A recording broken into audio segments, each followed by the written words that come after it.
skema yang terbaik, termasuk perhitungan-perhitungan angkanya, termasuk kemungkinan sebagaimana pernah saya sampaikan juga kemarin di dalam ratas juga itu bagian dari salah satu yang dibicarakan. Pemerintah sedang mencari skema yang terbaik, termasuk perhitungan-perhitungan angkanya, termasuk kemungkinan untuk kita bisa meminta kelonggaran dari sisi waktu pembayaran utang. Kemarin Pak Erlangga bilang dibahas sama Presiden. Iya.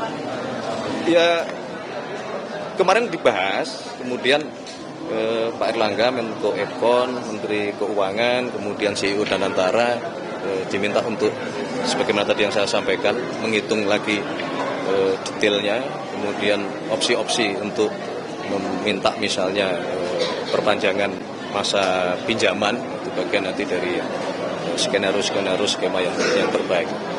Tapi intinya kewajiban kita semua, kewajiban pemerintah adalah untuk menyediakan transportasi publik yang sebaik-baiknya. Tidak hanya bus, ya, mulai dari transportasi kereta api yang non kereta api cepat, dan transportasi bus, transportasi kapal, semuanya sedang coba kita perbaiki.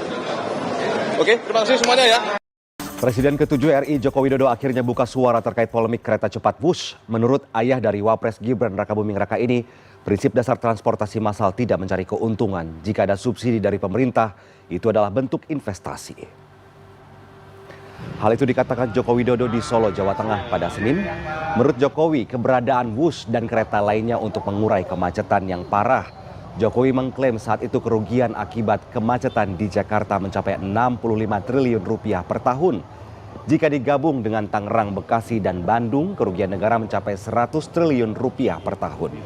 Terkait utang kereta cepat Wush yang saat ini juga menjadi perbincangan publik, bahkan Menteri Keuangan enggan menanggungnya dari APBN, Jokowi enggan menjawabnya. Itu kalau setiap tahun naik orang berpindah, ya kerugiannya akan semakin mengecil. Ini kan di tahun pertama.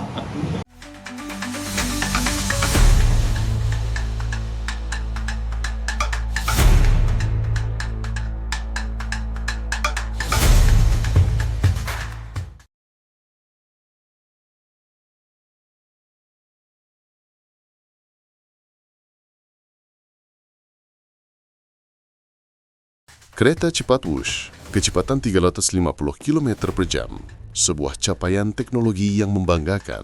Namun, ironisnya, kecepatan laju Wush berbanding terbalik dengan lambatnya solusi atas masalah fundamental di baliknya. Krisis utang infrastruktur nasional. Proyek ini, yang awalnya digadang sebagai inisiatif business to business atau B2B tanpa beban APBN, kini telah menjadi beban keuangan negara yang mencapai puluhan triliun rupiah akibat cost overrun atau pembengkakan biaya yang signifikan. Pertanyaannya bukan lagi apakah utang ini harus dibayar, melainkan bagaimana kita dapat mengubah studi kasus kegagalan ini menjadi cetak biru solusi revolusioner. Apakah Indonesia hanya akan terus bergantung pada restrukturisasi, atau kita akan mengambil terobosan radikal seperti PPP 2.0 dan Green Finance atau keuangan hijau untuk memutus rantai utang selamanya? Dalam video mendalam ini, kita akan bedah dari perspektif seorang ekonom, memilah antara ancaman dan peluang, serta merumuskan masa depan pembangunan Indonesia yang berkelanjutan dan mandiri. Bagian pertama, Indonesia's Looming Infrastructure Crisis, atau krisis infrastruktur yang mengintai Indonesia. Beberapa indikator yang perlu dilihat dalam bagian ini. Indikator pertama, skala defisit dan ancaman fiskal. Kita harus melihat gambaran besar. Proyeksi kebutuhan investasi infrastruktur Indonesia hingga 2030 mencapai angka yang fantastis. Kesenjangan pendanaan atau funding gap yang harus ditutup oleh sektor non-pemerintah sangatlah besar. Mengapa ini berbahaya? Karena ini membatasi fiscal space atau ruang fiskal pemerintah. Jika APBN terus dipaksa menambal defisit, dana untuk sektor esensial lain seperti kesehatan, pendidikan, dan subsidi energi akan tergerus habis. Krisis ini bukan hanya tentang pembangunan, tapi tentang pilihan alokasi anggaran yang mengancam kesejahteraan sosial. Indikator kedua, keterbatasan model tradisional atau legacy model dan beban antar generasi.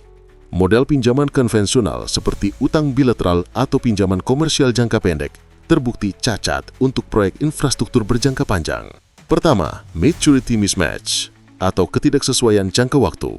Proyek baru menghasilkan keuntungan penuh dalam 30 tahun, tetapi utang harus dibayar dalam 10 hingga 15 tahun, memaksa refinancing atau pembiayaan ulang yang mahal. Kedua, political risk atau risiko politik. Pergantian pemerintahan bisa mengubah prioritas pendanaan. Ketiga, currency risk atau risiko mata uang, utang dalam dolar atau yuan, sementara pendapatan proyek dalam rupiah. Fluktuasi kurs yang kecil saja sudah cukup untuk memicu krisis likuiditas. Inilah yang kita sebut sebagai beban utang antar generasi, memindahkan risiko kegagalan hari ini kepada anak cucu kita. Konsekuensi ekonomi makro. Jika pendanaan infrastruktur terhenti, biaya logistik kita akan tetap tinggi, memperlambat arus barang dan jasa.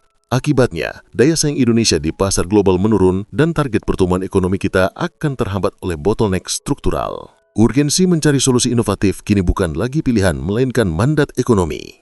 Bagian kedua, The WUSH Project, A Debt Dilemma, atau Proyek WUSH, Dilema Utang. Beberapa indikator yang perlu dilihat dalam bagian ini. Indikator pertama, dekonstruksi dan transparansi awal. WUSH adalah proyek B2B, yang berarti resiko ditanggung konsorsium BUMN dan mitra Tiongkok. Pembiayaan mayoritas dari China Development Bank atau CDB. Seharusnya didasarkan pada studi kelayakan internal yang ketat.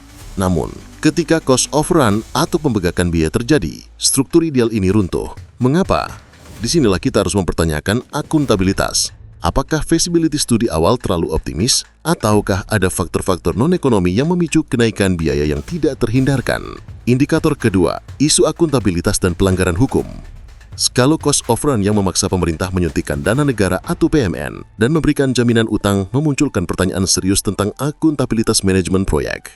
Dalam sorotan publik, timbul indikasi kuat mengenai inefisiensi dan potensi pelanggaran dalam pengadaan barang dan jasa. Ini bukan lagi masalah ekonomi murni, melainkan isu tata kelola dan hukum yang harus diselesaikan untuk mencegah presiden buruk pada proyek-proyek BUMN di masa depan. Kegagalan risk management yang buruk akhirnya diubah menjadi risiko publik. Indikator ketiga, proses lobi dan restrukturisasi utang yang berjalan. Dalam hal ini, saat ini fokus utama pemerintah adalah melobi pihak CDP dan pemerintah Tiongkok untuk mencapai kesepakatan restructuring atau restrukturisasi utang. Ini mencakup negosiasi perpanjangan tenor atau jangka waktu pinjaman, keringanan suku bunga, atau bahkan debt to equity swap atau pertukaran utang menjadi saham. Meskipun restrukturisasi adalah langkah yang diperlukan, ia hanyalah penundaan, bukan solusi permanen. Kita hanya mengundur waktu membayar utang lama tanpa menciptakan model baru yang tahan krisis. Indikator keempat, pelajaran kritis WUSH. Pelajaran terpenting proyek infrastruktur mega scale tidak boleh lagi dimulai tanpa mekanisme risk sharing yang terikat kontrak secara eksplisit dan transparan, yang melibatkan penalti keras bagi kegagalan akuntabilitas. Bagian ketiga, unlocking novel financial mechanisms atau membuka mekanisme keuangan baru. Beberapa peluang yang perlu dilihat dalam bagian ini. Peluang pertama, PPP 2.0 mengubah risiko permintaan menjadi risiko ketersediaan. Model public-private partnership atau kemitraan pemerintah swasta tradisional sering gagal karena menimpakan seluruh risiko permintaan kepada swasta. PPP 2.0 menawarkan solusi revolusioner. Pemerintah beralih membayar berdasarkan kualitas layanan dan ketersediaan aset atau availability payments, bukan berdasarkan jumlah pengguna. Ini memungkinkan investor swasta mendapatkan arus kas yang stabil, memfasilitasi pinjaman jangka panjang, sementara pemerintah tetap mendorong efisiensi dan kualitas layanan. Ini adalah titik temu sempurna antara inovasi pasar modal dan kepentingan publik. Peluang kedua, green finance atau keuangan hijau sebagai disiplin keuangan baru. Kita harus memanfaatkan potensi dana global yang oversubscribe atau membludak untuk investasi ESG. Green Bond dan Sustainability Linked Bonds adalah kunci. Green Bonds mengharuskan dana digunakan untuk proyek yang terverifikasi ramah lingkungan, mendisiplinkan pengeluaran. Sustainability Linked Bonds lebih cerdas. Suku bunga utang akan turun jika proyek WUSH misalnya berhasil mencapai target emisi karbon atau penggunaan energi terbarukan. Ini mengikat keuntungan finansial dengan komitmen lingkungan kita. Peluang ketiga, sekuritisasi pendapatan memonetisasi aset negara. Solusi radikal lain adalah sekuritisasi pendapatan masa depan atau future revenue securitization. Daripada menerbitkan utang baru, pemerintah menjual hak atas pendapatan masa depan dari aset yang sudah proven dan menghasilkan uang. Misalnya pendapatan tol Trans Jawa atau airport tax kepada investor. Ini menghasilkan dana tunai segera untuk mendanai proyek baru tanpa mencatat utang baru di neraca negara. Ini adalah strategi cerdas untuk memonetisasi aset negara tanpa menjualnya. Peluang keempat, mini bonds, dan pendalaman pasar modal domestik. Untuk mengurangi risiko mata uang, kita harus mendorong pendanaan dalam rupiah. Mini bonds menawarkan kepada investor retail domestik untuk berinvestasi langsung dalam proyek infrastruktur kecil menengah. Ini tidak hanya mendiversifikasi sumber pendanaan, tetapi juga menumbuhkan rasa kepemilikan masyarakat terhadap pembangunan nasional. Bagian keempat, Indonesia's Path to Sustainable Development, atau Jalan Indonesia menuju pembangunan berkelanjutan. Beberapa peluang yang perlu dilihat dalam bagian ini. Peluang pertama, Beyond Debt, strategi membangun ekosistem mandiri. Jalan untuk menuju pembangunan berkelanjutan harus lebih dari sekedar menghindari utang. Ini adalah tentang membangun ekosistem yang tahan banding. Ini mensyaratkan reformasi regulasi yang mempermudah investasi swasta di sektor infrastruktur dan menciptakan badan pengelola risiko independen yang secara apolitis menilai feasibility studi proyek-proyek besar. Kita harus beralih dari mentalitas proyek selesai ke mentalitas sistem bekerja. Peluang kedua, manfaat ekonomi dan sosial jangka panjang. Infrastruktur yang tangguh memiliki efek penganda ekonomi yang luar biasa. Ini tidak hanya memangkas biaya logistik, menurunkan inflasi, tetapi juga meningkatkan pemerataan pembangunan antar daerah, menciptakan lapangan kerja permanen, dan meningkatkan kualitas hidup secara keseluruhan atau manfaat sosial. Investasi yang cerdas hari ini adalah jaminan pertumbuhan yang adil dan merata di masa depan. Peluang ketiga, sinergi kebijakan restrukturisasi dan solusi baru.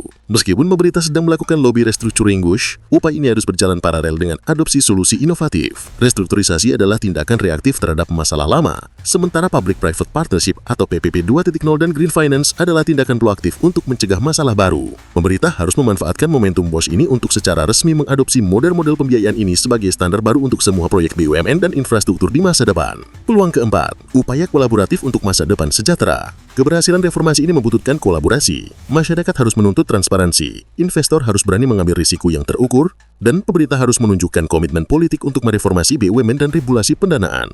Masa depan Indonesia yang sejahtera terletak pada kemampuan kita untuk belajar dari Wush dan mengambil keputusan keuangan yang berani dan cerdas hari ini.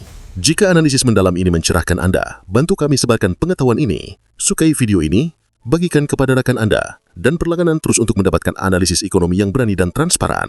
Mari kita dorong perubahan kebijakan finansial Indonesia bersama-sama. Semoga bermanfaat.